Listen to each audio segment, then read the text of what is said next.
And back to our breaking news. Ozzy Osbourne has died at the age of 76. He rose to fame as the lead singer of Black Sabbath, of course, where he essentially became the voice of death metal. Went on to have a successful solo career in music, also a father on the reality show The Osbournes. We're joined live now by Jesse Hughes, the frontman of the band Eagles of Death Metal. He toured with Ozzy and knew him well. Thanks for joining us. Thank you for having me, man. How you doing?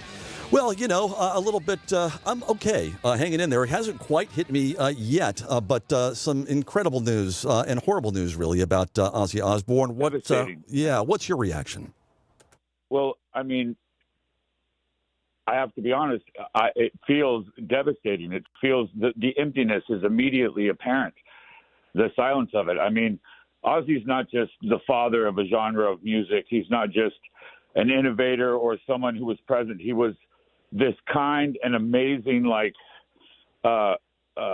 role model. And I mean, so many things. And I mean, so much of our business of what we do is possible because of Ozzy Osbourne and his wife, Sharon. And he was a mentor to so many people and brought so many great and incredible, iconic, other artists, like from Randy Rhoads to Jakey Lee. I mean, so many people that came through him. Ozfest, so many artists that we love today came through because Ozfest existed. This isn't just the loss of an artist or even a simple icon. To me, this is the loss of an institution. No, it really is, and you could certainly argue that so many different genres, like you say, have come from or were influenced by Ozzy Osbourne and Black Sabbath. I mean, you could go to hair metal bands and glam and into you name it. It really just goes on and on. But even punk to a certain degree. Sure. Even when you listen to the first two Black Sabbath albums, particularly Black Sabbath and Paranoid, you're going to hear the roots of not just glam metal, but you're going to hear the roots of punk rock. You're going to hear the roots of heaviness, but not metal. I mean, really, there's so much. Then by the time you get to Volume 4, Master of Reality itself, that album has generated an entire genre unto itself of doom metal. I mean, some of the albums are so insane that one album will create an entire genre with 100 bands. What was it like touring with him? Well, I have a long history with Ozzy. Mine started when I was living in Palm Springs, growing up as a kid in high school, and he had a house in Rancho Mirage. And this is the era right when Zakk Wylde first joined him, like '88.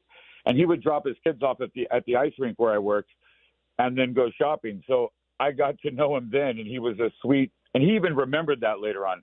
But playing with Ozzy, being around Ozzy, it's a joy. I know that might even sound corny, but it's a joy. And it's literally the kind of thing where every moment of it, you're like, I can't believe I'm up here. This is amazing. But he makes you feel every second of like you've become initiated into something great. What do you remember most about him? His wit and his love of the Beatles. It's difficult to pinpoint one thing, but his impeccable kindness, like his ability to remember things and be sensitive to things. My band, we were in a terror attack 10 years ago in Paris. And the way Ozzy reacted to that was to give me a phone call and say, remember, we love you. You're a rock and roller. We take care of our own.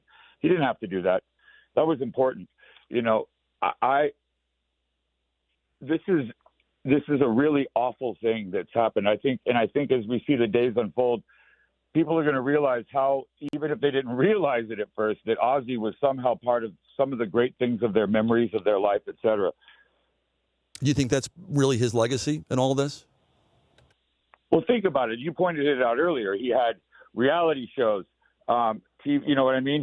He's hit different generations, not just music markets, but he was present and introduced multiple generations of people to the artists that would, define their childhood and ultimately their life.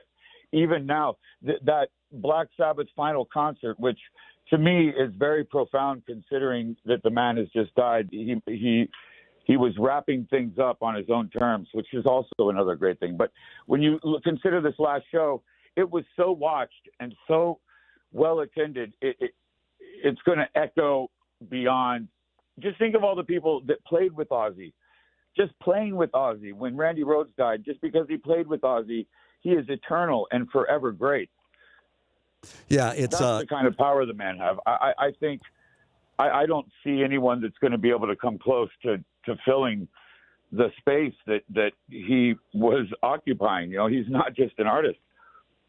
No, he's not. Absolutely. I mean, you could certainly argue that, look, he developed a whole genre of music that influenced other genres down the road. So his legacy is absolutely huge. And then redeveloped it there. You know, by the time we get to Blizzard of Oz, by the time we get to Diary of a Madman, he's taken something that he already started and splintering it off at the same time that Black Sabbath was kicking off with Dio.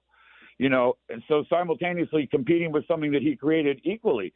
Like, that's unprecedented. Yeah, you're talking about Ronnie James Dio for sure there. Yeah, it's a very tough day for a lot of people. Jesse Hughes, frontman of the band Eagles of Death Metal, who also toured with Ozzy, knew him very, very well, as you can hear right now. Thank you very much for taking time out to talk with us. We appreciate it. Thank you so much for having me, man. I really appreciate it. You bet. God bless you. You sure.